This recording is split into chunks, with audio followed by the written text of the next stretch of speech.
मंत्रिमंडल की बैठक माननीय मुख्यमंत्री डॉक्टर मोहन यादव जी की अध्यक्षता में आज संपन्न हुई।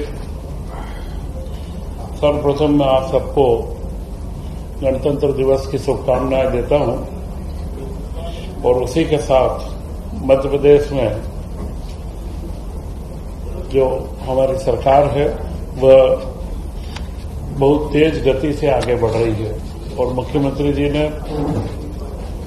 वर्ल्ड इकोनॉमिक फोरम की यात्रा में जो वो होकर के आए हैं उससे मंत्रिमंडल के साथियों को अवगत कराया है। प्रेस को तो मेरे ख्याल से पूर्व में ही कई चीजें विस्तृत रूप से बता चुके हैं, फिर भी कोई महत्वपूर्ण जो चीजें थी,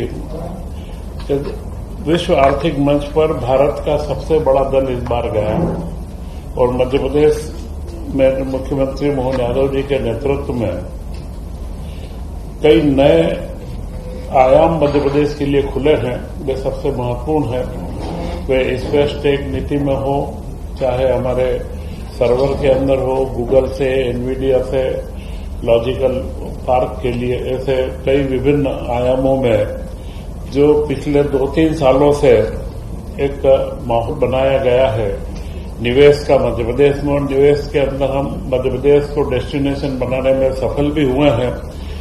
आज उसी का परिणाम है कि हम लोग एक नई गति के साथ में और विश्व के मंच के ऊपर भी अपने आप को प्रस्तुत कर पा रहे हैं। आज की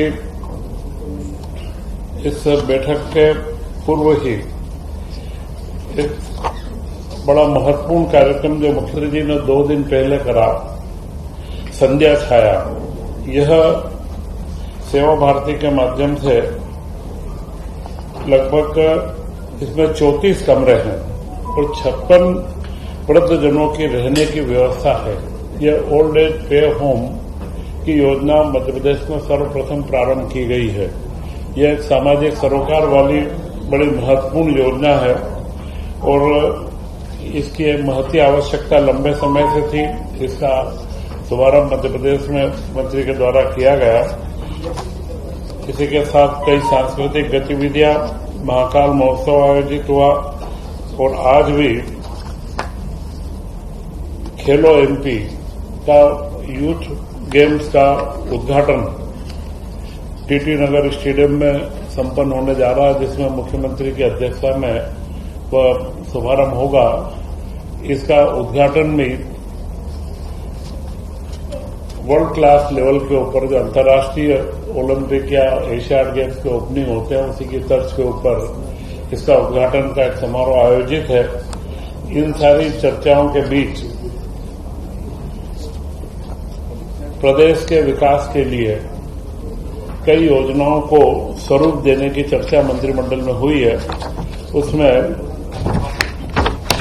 एक पिछले वर्ष मई में पचमढ़ी के अंदर जो पूरा पचमढ़ी नगर है उसका पूरा जो क्षेत्र है इसके बारे में एक निर्णय हुआ था, परंतु उसमें बाद में सुप्रीम कोर्ट के अंदर कोई समस्या आई है तो कुछ नदियां, नाले व सड़कें उसके अंदर छूट गई थी। उनको निकाल करके वापस से मिला के और साडा क्षेत्र जो विकसित किया गया है उसके अंदर एक परिवर्तन किया गया है। तो कुछ खसरे खाते बदल करके पुनः उसका अनुमोदन मंत्रिमंडल ने किया है, जिससे सुप्रीम कोर्ट के माध्यम से यह पचमढ़ी के विकास का क्रम नए सिरे से जो हम चाह रहे हैं कि पचमढ़ी एक अपने आप में पर्यटन का मध्य प्रदेश का श्रेष्ठ केंद्र बने, उसमें हम आगे बढ़े हैं। टाइगर रिजर्व आप सब जानते हैं, पूरे हमारी टाइगर की जनसंख्या मध्य प्रदेश में बड़ी तेज गति से बढ़ रही है और उसको देखते हुए हमारे यहाँ के 9 टाइगर रिजर्व हैं। उन रिजर्व में बफर जोन के अंदर भी कई घटनाएं सामने आ रही है। तो बफर जोन में जो टाइगरों की जनसंख्या बढ़ने के कारण से बफर जोन को भी सुरक्षित बनाना, इसके लिए एक 390 करोड़ की योजना मंत्रिपरिषद के द्वारा भी स्वीकृत की गई है। इसी के साथ मंत्रिपरिषद के द्वारा जल संसाधन विभाग की 2 परियोजनाएं स्वीकृत की गई है। तवा परियोजना के दाईं तट की ओर से एक बागरा शाखा है, वहां से लिफ्ट इरिगेशन के माध्यम से सोहागपुर व बाबई 2 तहसील को लिफ्ट करके पानी दिया जाएगा और उसी के साथ दाईं तट के पिपरिया शाखा से सोहागपुर तहसील को पानी दिया जाएगा, जिसमें एक योजना से 4200 हेक्टेयर और दूसरी योजना से 6000 हेक्टेयर, इस तरह कुल 10,200 हेक्टेयर सिंचाई वहां पर की जाएगी। और अभी वर्तमान में पूरे नरसिंहपुर जिले के अंदर यह सबसे ज्यादा सिंचाई का रकबा, अभी 78% के करीब वहां पर सिंचाई का रकबा है, जो बढ़कर के इसके माध्यम से अगर हम देखेंगे तो 78 से 80-81 के आसपास पहुंचेगा। और मुख्यमंत्री जी की जो मंशा है कि खेती के रकबे में जहां आवश्यकता है 100% तक सिंचाई में पहुंचे, उस दिशा में यह जो हमारे पास उपलब्ध पानी है, यह पानी तवा डैम में उपलब्ध पानी की जो हम क्षमता से कम उपयोग कर रहे थे, उसका उपयोग करके और इन दोनों योजनाओं को लाया गया है। इनकी लागत 215 करोड़ रुपए है और तो इसमें 63 गांव के हमारे व्यक्ति वहां पर लाभान्वित होंगे।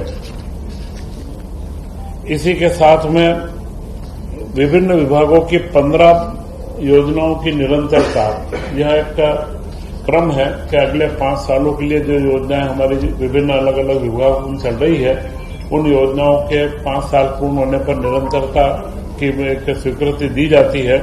ये सारी योजनाएं पूर्व में स्वीकृत है, उनके कंटिन्यूटी के लिए दी गई है। इसमें शुल्क की प्रतिपूर्ति है, परीक्षा के प्रशिक्षण है, स्काउट गाइड की है, अनेक योजनाएं हैं। मुख्य और महत्वपूर्ण योजना है मुख्यमंत्री कृषक फसल उपार्जन योजना। 500 करोड़ से ऊपर की जो भी उपार्जन की योजनाएं होती है, जिसमें केंद्र से भी अनुदान मिलता है, उसकी भी कंटिन्यूटी की मंजूरी दी गई है। और राजस्व विभाग के अंदर भी कई कार्यालय एवं उनके आवासीय भवनों के निर्माण की स्वीकृति दी गई है। एक बड़ी महत्वपूर्ण योजना है जो पिछले 3 वर्ष में इस योजना को बनाया गया था कि मध्य प्रदेश के बेरोजगार युवक युवतियों को विदेश में रोजगार उपलब्ध कराने की दिशा में उनके यहां से विदेश जाने आने का पूरा खर्च मध्य प्रदेश सरकार वहन करती थी। वह 2022 की योजना को अब उसका नाम बदल करके निवेश योजना और उसको अन्य पिछड़ा वर्ग के युवाओं हेतु रोजगार निवेश नियोजन योजना 2025 उसका नाम किया गया है। और इसमें महत्वपूर्ण बदलाव ये करा है, पूर्व में जब ये योजना बनी थी तब इसमें सिर्फ जापान के लिए युवाओं को भेजने का प्रावधान था, परंतु अब ये दुनिया के कौन से किसी भी देश में अगर कोई युवा कार्य के लिए जाता है तो उसको उसके आने जाने के व्यय की प्रतिपूर्ति राज्य शासन के द्वारा की जाएगी। और इसमें करीब करीब 500 से ज्यादा 600 बच्चे प्रति वर्ष यहां से बाहर जाएंगे। इसके लिए 45 करोड़ रुपए का प्रावधान किया गया है। तो ये कल्याणकारी कार्य, सिंचाई के कार्य और 2026 को जो कृषक कल्याण वर्ष के रूप में मना रहे हैं, उसके लिए सिंचाई योजनाओं के कार्य, इन सबको मिलाकर के और आज की मंत्री परिषद की बैठक में एक गणतंत्र दिवस की शुभारंभ के बाद एक नई शुरुआत के रूप में आज की बैठक संपन्न हुई है। और इसमें जो मैंने आप सबको यह महत्वपूर्ण निर्णय हुए थे वह सब आपको प्रस्तुत किए हैं। और मैं चाहूंगा अगर इसमें कहीं आपको कोई विषय हो जानकारी के बारे में तो मैं आपको इसके बारे में जानकारी। पहले बताया गया था योजना वही रहेगी। अब जापान के अलावा भी कहीं विदेश में किसी भी देश के अंदर अगर वो जाते हैं तो उनको उसका लाभ दिया जाएगा। अन्य पिछड़ा वर्ग, अति अन्य पिछड़ा वर्ग नाम इसका कभी युवाओं तो 2025 मुख्य बात है। अन्य पिछड़ा वर्ग के युवाओं हेतु विदेश रोजगार निवेश जो 2000 पहले 22 था उसको 2025 कर दिया गया, क्योंकि जापान से के बाद में पूरे देश के बाकी भी देशों को जोड़ा गया, इसलिए इसका नाम भी बदल करके और अगली इसकी कंटिन्यूटी पूरी दी गई है। 3 साल योजना नहीं, युवा उद्यम नहीं, ये है विदेशों में रोजगार नियोजन। ये इसका उद्यमी से इसका संबंध ये तो करीब करीब मेरे ख्याल से सभी लोग और सर्विस के लिए जाते हैं। तो पचमढ़ी साडा केंद्र में मई के अंदर एक मंत्रिमंडल का प्रस्ताव हुआ था। उसमें फॉरेस्ट का जो पूर्व में यह इलाका जो पूरा पचमढ़ी का जो शहर बसा हुआ है जिसमें सारे भवन और ये बने हुए हैं, यह 395.931 हेक्टेयर भूमि है। और यह भूमि को पूर्व में पूरा बना करके कि यह शहरी क्षेत्र के अंदर आवासीय क्षेत्रों के अंदर तब्दील हो गई थी, तो इसको पचमढ़ी अभयारण्य से बाहर किया गया था और मंत्रिमंडल ने उसका निर्णय लिया था। परंतु इसमें कई इलाके ऐसे छूट गए थे जो सुप्रीम कोर्ट के अंदर से बाद में दिए गए, तो उसका आंशिक परिवर्तन करा। भूमि उतनी है, खाली खसरे खाते के नंबर बराबर नहीं डले थे, उन नंबरों का बराबर युक्तियुक्तकरण करके और इसको वापस से मंत्रिमंडल के, क्योंकि अगर इसमें मूलतः यह नजूल का राजस्व से संबंधित बेटर है तो कोई भी परिवर्तन होता है तो मंत्रिमंडल की इसमें मंजूरी आवश्यक होती है। कोई चाहिए जो वो मंत्रिमंडल ने मंजूर कर दिया, आप इसको सुप्रीम कोर्ट में पेश कर देंगे। अभयारण्य से ये भूमि मुक्त रहेगी, पूर्व में अभयारण्य के अंदर थी, अब अभयारण्य से मुक्त रहेगी। तो साडा जो पचमढ़ी का साडा क्षेत्र है, स्पेशल एरिया जो डेवलपमेंट अथॉरिटी है, वो इसके विकास की अपनी योजना आगे बना पाएगी।